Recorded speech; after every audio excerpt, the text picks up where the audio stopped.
मान्यवर, वोट का अधिकार एक लंबे संघर्ष के बाद हिंदुस्तान को मिला। अंग्रेजों ने 190 साल तक हिंदुस्तान पर राज किया। उनके खिलाफ हमारे क्रांतिकारियों ने, शहीद आजम भगत सिंह ने कुर्बानी दी, शहीद सुखदेव ने कुर्बानी दी, शहीद राजगुरु ने कुर्बानी दी, शहीद राम प्रसाद बिस्मिल ने कुर्बानी दी, शहीद खुदीराम बोस ने कुर्बानी दी, शहीद अशफाक उल्लाह ने कुर्बानी दी, शहीद रोशन सिंह ने कुर्बानी दी, और राष्ट्रपिता महात्मा गांधी ने त्याग और बलिदान से इस देश को आजाद कराया। और जब हमारा मुल्क आजाद हुआ तो भारत के संविधान के रचयिता बाबा साहब डॉक्टर भीमराव अंबेडकर जी ने कहा, इस देश में वोट के मामले में सब समान होंगे। राष्ट्रपति के वोट की भी गिनती एक होगी, प्रधानमंत्री के वोट की भी गिनती एक होगी, मुख्यमंत्री के वोट की गिनती भी एक होगी, सांसद विधायक के भी वोट की गिनती एक होगी, और गांव में रहने वाले मजदूर के वोट की गिनती, दलित के वोट की गिनती, पिछड़े समाज के लोगों के वोट की गिनती, आदिवासी के वोट की गिनती एक होगी।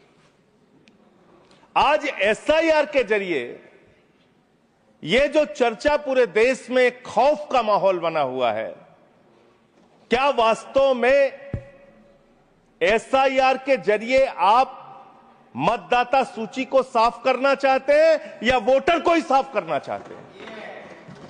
आपका मकसद वोटर को साफ करने का है, आपका मकसद वोट चोरी का है, आपका मकसद मतदाताओं की सूची को सही करने का नहीं है। इसलिए यह चिंता है सबको। और दूसरी बात, क्या यह संवैधानिक अधिकार चुनाव आयोग के पास है? मान्यवर, बाबा साहब डॉक्टर भीमराव अंबेडकर जी ने जो देश का संविधान लिखा, हालांकि आपको गांधी से भी समस्या है, अंबेडकर से भी समस्या है, आपकी नेता प्रज्ञा ठाकुर तो राष्ट्रपिता महात्मा गांधी के बारे में अपशब्दों का इस्तेमाल करती हैं। आप लोगों को गांधी के आदर्शों से कोई लेना देना नहीं। विषय पे ही बोल रहा हूं। विषय है ये, विषय पे बोल रहा हूं। डिस्कशन, गांधी के त्याग से ही वोट का अधिकार मिला है सर। बोले सर, गांधी के त्याग से ही वोट का अधिकार मिला है। अलग बहस करने की आपका नहीं तो अगर गांधी का नाम ले लिया, इसमें क्या समस्या है? आप समस्या सर, इसमें क्या समस्या है? विषय पर बोलिए, विषय पर बोलिए सर। बाबा साहब डॉक्टर भीमराव अंबेडकर जी ने जो संविधान लिखा, उस संविधान की धारा 327 क्या कहती है? Power of parliament to make provision with respect to elections to legislatures subject to the provisions of this constitution, parliament from time to time by law make provision with respect to all matters relating to or in connection with elections to either house of parliament or to the house of or either house of the legislature of a state, including the preparation of electoral rolls, the delimitation of constituencies and all other matters necessary of securing the due constitution of such house or houses। इसको हिंदी में भी पढ़ देगा जरूर। भारत के संविधान की धारा 327 कहती है, इस संविधान के प्रावधानों के अधीन रहते हुए संसद समय समय पर विधि द्वारा संसद के किसी भी सदन या किसी राज्य के विधानमंडल के सदन या किसी सदन के चुनाव से संबंधित सभी मामलों के संबंध में प्रावधान कर सकती है, जिसमें मतदाता सूची तैयार करना, निर्वाचन क्षेत्रों का परिसीमन करना और ऐसे सदन या सदनों के विधिवत गठन को सुनिश्चित करने के लिए आवश्यक अन्य सभी मामले शामिल हैं।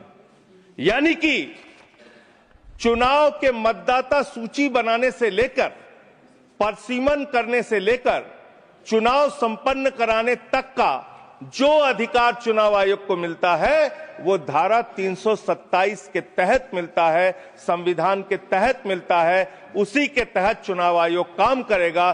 चुनाव आयोग कोई राजनीतिक पार्टी नहीं है, उसको चुनाव नहीं लड़ना है। चुनाव लड़ना है राजनीतिक पार्टियों को। राजनीतिक पार्टियां बैठती हैं पार्लियामेंट में और संविधान के मुताबिक जो 327 के तहत पावर चुनाव आयोग को दी जाएगी, उसी के तहत चुनाव संपन्न होगा। अब आगे आ जाइए सर। अब लोक प्रतिनिधित्व कानून 1950 क्या कहता है, जिसमें मतदाता सूची का जिक्र है। इसमें साफ तौर पे लिखा हुआ है, इसकी धारा 20 उपधारा 3 में अंतर्विष्ट किसी बात के होते हुए भी निर्वाचन आयोग किसी भी निर्वाचन क्षेत्र या निर्वाचन क्षेत्र के भाग के लिए निर्वाचक नामावली में ऐसी रीति में जिसे वह ठीक समझे विशेष पुनरीक्षण के लिए निर्देश उन कारणों से जो अवलिखित किए जाएंगे किसी भी समय दे सकेगा। कारण अवलिखित किए जाएंगे, ये साफ तौर पे यहां लिखा हुआ है। एसआईआर आप क्यों करा रहे हैं, ये कारण आपको देश को बताना पड़ेगा, ये कारण आपको देश के सामने रखना पड़ेगा। ऐसे नहीं कि हम तुगलक हो गए हैं, हमारे दिमाग में सनक आ गई है, हम पूरे देश में एसआईआर कराएंगे। संसदीय शब्दों का ही इस्तेमाल नहीं, शब्दों का नहीं सर, प्लीज सर। इसमें क्या गलत मैं कह रहा हूं? क्या तुगलकी फरमान जारी करके एसआईआर कराया जा सकता है? पॉइंट ऑफ ऑर्डर क्या है? पॉइंट ऑफ ऑर्डर किस रूल के तहत? 238 सर। हाँ बोलिए। Clause 5, reflect upon the conduct of persons in high authority unless the discussion is based on a substantive motion. I have already intervened. Please take your seat. हाँ माननीय संजय जी बोलिए आप। Sir, मैं ये कह रहा हूं कि चुनाव आयोग को चुनाव नहीं लड़ना है सर, कानून बनाना है संसद को और उन नियमों का पालन करवाना है चुनाव आयोग को। तो आपको जब ये ताकत ही नहीं है एसआईआर की, एसआईआर कराने की ताकत ही नहीं है, आप किसी विशेष परिस्थिति में कारण लिखकर तब आप किसी क्षेत्र का, मात्र किसी क्षेत्र का आप एसआईआर करा सकते हैं, पूरे देश का एसआईआर आप नहीं करा सकते। दूसरी बात सर, आते हैं बिहार के ऊपर। उससे पहले मैं थोड़ा जिक्र दिल्ली के चुनावों का कर लूं। दिल्ली के अंदर मान्यवर, मैं एक चीज आपको स्पष्ट कर दूं माननीय संजय जी। हाँ मैं समय दूंगा, मेरा टाइम। माननीय चेयरमैन ने यह बहस शुरू होने के समय ही 3 चीजें बहुत स्पष्ट की थी। उसमें एक ये भी बताया था कि honourable members, I would like to remind you that matters concerning a special intensive revision of electoral laws in various states are presently sub judice and under education of the Supreme Court of India. In this context, your attention is invited to Rule 238(1) of the Rules of Procedure and Conduct of Business in the Council of States, which states that a member while speaking shall not refer to any matter of fact on which a judicial decision is pending. Already judicial decision pending. Judicial decision पे तो मैं बात ही नहीं कर रहा हूं। Anything by you breach sir, जो प्रक्रिया संपन्न हो गई मैं उसकी और आपका इशारा कर रहा हूं डिसीजन की तरफ। सर, चुनाव सुधार,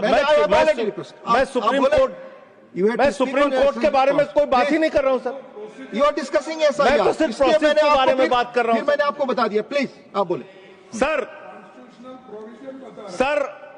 देश में जो दिल्ली का जो चुनाव हुआ सर, उस दिल्ली के चुनाव में हमने बार बार शिकायत की चुनाव आयोग से। चुनाव आयोग चुनाव के दौरान दी गई शिकायतों को गंभीरता से लेने और उसका निस्तारण करने के लिए बना है। दिल्ली के अंदर जो नई दिल्ली कॉन्स्टिट्यूएंसी है, अरविंद केजरीवाल जी की कॉन्स्टिट्यूएंसी, वहां पर सर चुनाव शुरू होने से पहले ही 42,000 वोट काट दिए गए। 42,000 वोट काट दिए गए। उसका कोई कारण पता नहीं क्यों काट दिए गए, वो 42,000 वोट काट दिए गए। मान्यवर, इसी विधानसभा के क्षेत्र में लोकसभा के चुनाव में जिन मंत्रियों के घर में 3 वोट था, जिन सांसदों के घर में 5 वोट था, वहां किसी के घर में 33 वोट हो गया, किसी के घर में 26 वोट हो गया, किसी के घर में 22 वोट हो गया। और इसका सारा प्रमाण मान्यवर हम लोगों ने चुनाव आयोग को लिख कर दिया। तो आप तो कहते हैं मुसलमान देश की आबादी बढ़ा रहे हैं, आप तो 6-6 महीने में 18-18 साल के बच्चे बढ़ा ले रहे हैं, 33-33 वोट बढ़ा ले रहे हैं। ये कहां से आ रहे हैं? ये कहां से आ रही है? आबादी आपकी कैसे बढ़ रही है? दिल्ली में पूरी तरीके से आपने चुनाव का घपला किया, जिसका हम लोगों ने लिखित शिकायत दी थी। एक ही भारतीय जनता पार्टी के पदाधिकारी ने 11,000 वोट कटवाने के लिए शाहदरा में एप्लीकेशन दी थी। 24 बीजेपी के कार्यकर्ताओं ने 4800 वोट कटवाने की एप्लीकेशन जनकपुरी में। सर, चुनाव की गड़बड़ी सर, सर चुनाव की गड़बड़ी, क्या सर चुनाव की गड़बड़ी पे हम नहीं बोल सकते? सर फिर हमारा टाइम जा रहा है, सर फिर हमारा टाइम जा रहा है। स्पीक ऑन द सब्जेक्ट, आपका समय जा रहा है क्योंकि आप विषय से बाहर बोल रहे हैं। सर आप बताइए, चुनाव की गड़बड़ी पे मैं नहीं बोल सकता। सर मैं आपसे विनम्रतापूर्वक पूछना चाहता हूं, क्या चुनाव की गड़बड़ी पे मैं नहीं बोल सकता? चुनाव में हो रही गड़बड़ियों पे नहीं बोल सकता। इलेक्शन रिफॉर्म्स के पक्ष और विपक्ष में हम इलेक्शन रिफॉर्म्स कैसे होगा जब गड़बड़ियां नहीं बताएंगे? सर उन चीजों के बारे में जब गड़बड़ियां बताएंगे नहीं तो रिफॉर्म्स कैसे होगा? संसद में उठा चुके हैं जिन चीजों को। सर मैं आपसे हाथ जोड़कर पूछना चाहता हूं, एक सेकंड प्लीज। सर मैं आपसे विनम्रतापूर्वक पूछना चाहता हूं, चुनाव की गड़बड़ियों के बारे में अगर सदन को आपको नहीं बताऊंगा सर, तो उसका रिफॉर्म्स कैसे होगा? तो दिल्ली में अगर एक गड़बड़ी हुई है, जरूर आप बोले, ये आपका अधिकार है, पर स्पेसिफिक जो उदाहरण दे रहे हैं उसके बारे में पहले आप उठा चुके हैं, वो अमान्य हो चुकी है चीजें। प्लीज नहीं सर, नहीं सर, नहीं सर, सर आपका समय जा रहा है, please come on the subject. Delhi के अंदर बड़े पैमाने पर वोट काटे गए और चुनाव में खुलेआम गड़बड़ियां की गई। अब बात करते हैं बिहार में। सर बिहार में आपने अचानक कहा पूरे राज्य का SIR होगा। SIR आपने कराया, करीब 65 लाख वोट काट दिए वहां पे। और मान्यवर, मैं आपके सामने कुछ विधानसभाओं की सूची पढ़ना चाहूंगा। मोतिहारी में 54,000 वोट काट दिया, बीजेपी 13,000 वोट से जीती। गोपालगंज में 66,000 वोट काट दिया, बीजेपी 28,000 वोट से जीती। संजय जी बरौली में 46,000 वोट काट दिया, बीजेपी 12,000 वोट से जीती। अनमोर में 37,000 वोट काट दिया, बीजेपी। ये सारी चीजें सुप्रीम कोर्ट में नहीं जाएगी रिकॉर्ड पे। सर ये गड़बड़ी पे बात हो रही है। गड़बड़ी मेरा समय चला जा रहा है, सुप्रीम कोर्ट के पास है। सर मेरा टाइम जा रहा है। सर विषय पर बोलिए। सर विषय पर बोल रहा हूँ सर। नहीं, विषय पर नहीं बोल रहा हूं। विषय ऐसे तो फिर बात नहीं हो पाएगी। ठीक है सर, ऐसे बात नहीं हो पाएगी। आप हमारा टाइम खराब कर रहे हैं। विषय पर बोलिए। नहीं, मेरा सारा समय चला जा रहा है सर। आप विषय पर बोलिए। जो चीज सब जुडिस है उसके बारे में honourable chairman has made it clear. Please. Election में ऐसे गड़बड़ियां होते हैं, उसको क्या करना चाहिए ये बता रहे हैं। ये सारे कंप्लेन माननीय LOP सुप्रीम कोर्ट के पास है। ये सब जुडिस मामला है, इस पर मैं अलाउ नहीं करूंगा।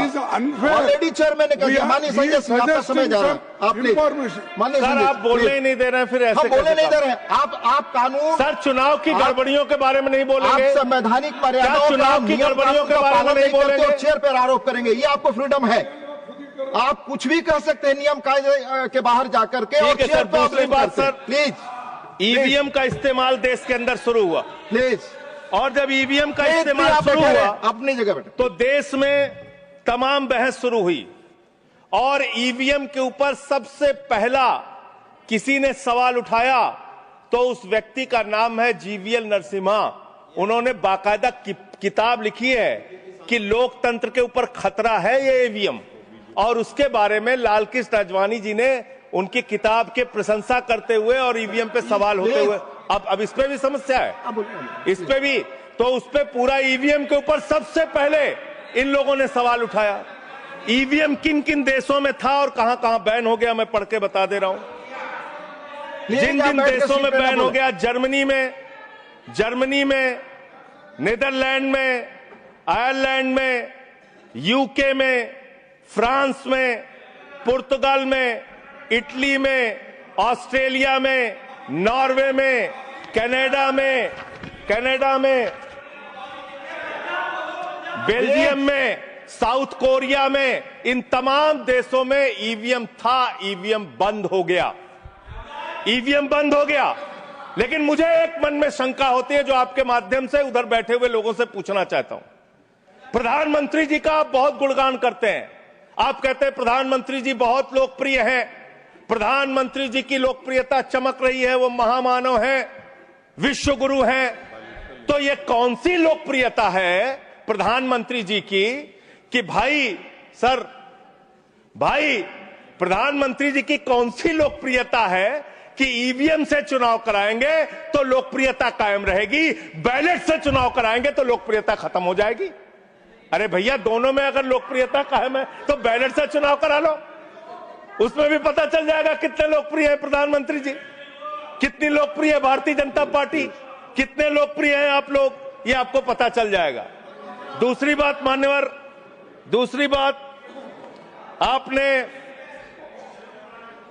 अभी मैंने सुना कि डिटेंशन सेंटर बनाएंगे घुसपैठियों के लिए, और यह कहा गया कि इस पूरी चुनाव की प्रक्रिया के तहत जो लोग पकड़े जाएंगे घुसपैठिए, उनको उस डिटेंशन सेंटर में रखा जाएगा। मैं आपके माध्यम से इस सरकार से पूछना चाहता हूं, 11 साल से इस देश में ट्रंप की सरकार तो है नहीं, न बराक ओबामा की सरकार है, न बाइडेन की सरकार है। यहां पर प्रधानमंत्री नरेंद्र मोदी जी हैं और गृह मंत्री अमित शाह जी हैं। आपने 11 साल में कितने घुसपैठिए हिंदुस्तान से भगाए? इसके बारे में आंकड़ा दीजिए सदन को आप जानकारी दीजिए। आप बिहार जाते हैं, वहां घुसपैठिया चिल्लाते हैं, झारखंड जाते हैं, वहां घुसपैठिया चिल्लाते हैं, दिल्ली आते हैं, वहां घुसपैठिया चिल्लाते हैं, हरियाणा जाते हैं, वहां घुसपैठिया चिल्लाते हैं, महाराष्ट्र जाते हैं, वहां घुसपैठिया चिल्लाते हैं, आसाम जाते हैं, वहां घुसपैठिया चिल्लाते हैं, घुसपैठिया पकड़ नहीं पाते। यह कौन सा घुसपैठिया है? जहां पर चुनाव होगा वहां आपको घुसपैठिया मिल जाते हैं, आप पूरा चुनाव उसके ऊपर करते हैं। कितने घुसपैठिया बिहार में मिले, इसको बताइए, देश को, इस सदन में बताइए। मैं आपको बताना चाहता हूं मान्यवर, मात्र 315 वहां पर विदेशी नागरिक मिले, जिसमें 78 मुसलमान थे, बाकी नेपाल के हिंदू थे। उसको आप इसलिए आंकड़ा नहीं जारी कर रहे हैं। 65 लाख में सिर्फ 315 मिले, आपकी छाती पे तो सांप लौटने लगा, आपको तो मजा आया नहीं। आप डिटेंशन सेंटर बना रहे हैं उत्तर प्रदेश में। डिटेंशन सेंटर का पता है आपको? कानून, अंतर्राष्ट्रीय नियम। आपको स्कूल बनाने के लिए पैसा नहीं है, आपको अस्पताल बनाने के लिए पैसा नहीं है, मिड डे मील में आप बच्चों को नमक रोटी खिला रहे हैं, नौजवानों को रोजगार देने के लिए आपके पैसा नहीं है, खाद की बोरी देने के लिए पैसा नहीं है। आप कह रहे हैं आप अपनी सनक को पूरा करने के लिए डिटेंशन सेंटर बनाएंगे, जहां पे घुसपैठियों को रखेंगे, उनको फ्री बिजली, फ्री पानी, फ्री एजुकेशन, रहने का घर, सड़क, सब आप अपने पैसे से देंगे, देश की जनता के पैसे से देंगे। इसलिए मैं आपके माध्यम से सरकार को चेतावनी देना चाहता हूं, अगर कोई बांग्लादेशी मिले, कोई पाकिस्तानी मिले, कोई अफगानिस्तानी मिले, तो उसको उसके देश वापस भेज देना। हमारे पैसे से उनको यहां पे डिटेंशन सेंटर और घर बना के फ्री में बिजली, फ्री में पानी, फ्री में शिक्षा, फ्री में इलाज मत करना। और ज्यादा अगर आपको चिंता हो तो अपने घर के बाहर एक घर बना लेना, वहां रख लेना, अपने घर में रख लेना।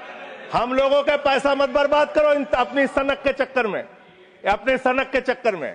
दूसरी बात, सनक शब्द असंसदीय शब्द ना बोले। नहीं सर, सनक सर क्या क्या बोलते हैं ये लोग, किसको किसको गाली नहीं देते हैं। संसदीय शब्द ही बोलना है और आपको भी बोलना है सर।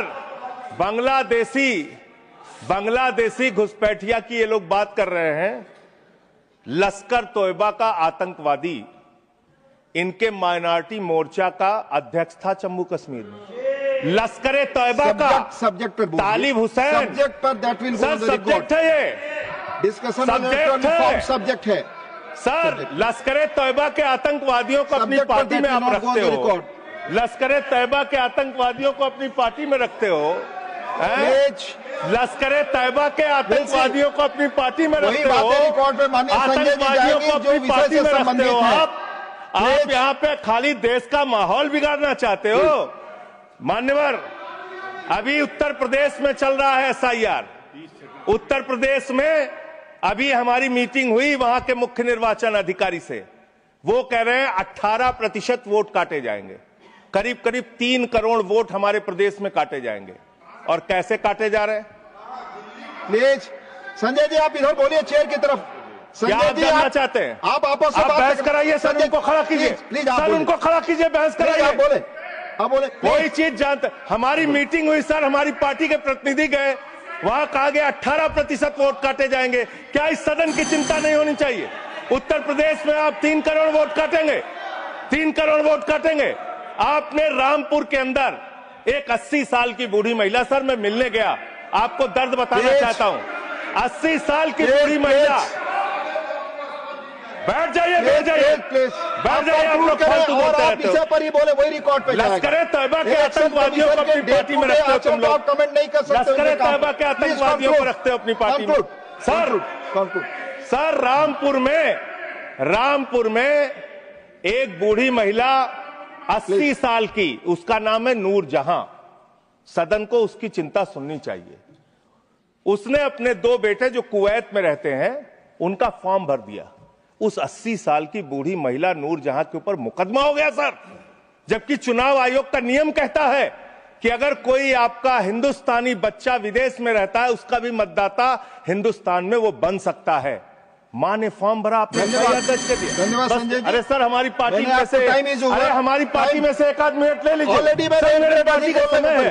1 मिनट अधिक दिया सर मैं आपको दल का already नेता हूं, मैंने मेरे 1 मिनट पास अधिक दिया। सर मैं पार्टी का नेता हूं, मेरे पास टाइम है। ऑलरेडी 1 मिनट अधिक मेरे दिया टाइम मैंने। है सर। आपने लिखकर पहले नहीं दिलवाया। तो हम टाइम हमारे में से लिखकर काट पहले नहीं लीजिएगा, दिलवाया। हमारे में से टाइम काट लीजिएगा। आप जल्दी बोलिए। हाँ, 1 मिनट मुझे और आप दीजिए 1 मिनट में कंक्लूड सर। सर मैं अंत में यही कहना चाहता हूं, आपके इस जोर दबाव के चक्कर में हिंदुस्तान के 35 बीएलओ अब तक अपनी जान गंवा चुके हैं। ये सदन अरे कहां मंत्री जी, आपको कैसे पता चलेगा? ये सदन, इस सदन को श्रद्धांजलि देना चाहिए। उन 35 लोगों की हत्या की है आप लोगों ने। धन्यवाद सर धन्यवाद सर सेक्रेटरी